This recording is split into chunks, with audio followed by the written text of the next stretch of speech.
Alors, on parle bien sûr maintenant à présent, je le disais, je vais essayer d'y arriver. Mardi dernier. Mais Jean-Luc Mélenchon, c'est une très bonne transition, vous allez voir pourquoi. Eh bien, écoutez, en tout cas, mardi dernier, ça n'a échappé à personne. C'était bien sûr la forte actualité de la semaine. Des perquisitions ont été menées au siège du parti Les Insoumis, ainsi qu'au domicile de son leader, Jean-Luc Mélenchon, et chez plusieurs collaborateurs de ce mouvement. Ces opérations ont été menées dans le cadre de 2 enquêtes préliminaires. L'une concerne des emplois présumés fictifs de parlementaires européens et l'autre d'éventuelles irrégularités dans les comptes de campagne de l'ex-candidat.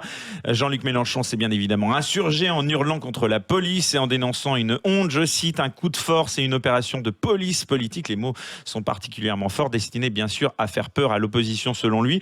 Alors vous, Éric Zemmour et Jean-Luc Mélenchon, vous avez un lourd passif de débat et de clash à la radio et à la télévision. Vous pensez que Jean-Luc Mélenchon a disjoncté Éric Zemmour, que c'est le coup d'éclat de trop ? Non, pas du tout. Ah, alors là ? Ah non, pas du tout. Moi, je pense que le problème n'est pas Jean-Luc Mélenchon.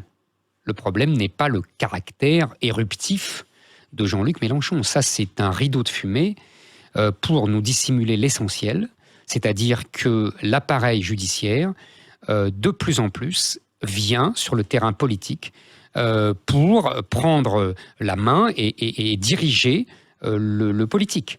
Ils ont fait ça avec Fillon. Pendant toute la campagne, j'ai parlé de putsch médiatico-judiciaire. Tout le monde s'est moqué de moi, mais je maintiens que c'est un là, putsch. on n'entendait pas beaucoup Jean-Luc Mélenchon. Merci. Même pire que ça, c'est là l'erreur de Jean-Luc Mélenchon. C'est qu'à l'époque, il disait « mais la justice doit faire son travail, etc. » Il n'avait pas compris l'enjeu. Ah, ça, vous avez tout à fait raison. Et là, il le paye. Après, il y a des juges qui disent à Marine Le Pen d'aller se faire un examen psychiatrique chez les fous, là-bas, parce qu'elle se prend pour Napoléon. Et puis maintenant, il y a Mélenchon.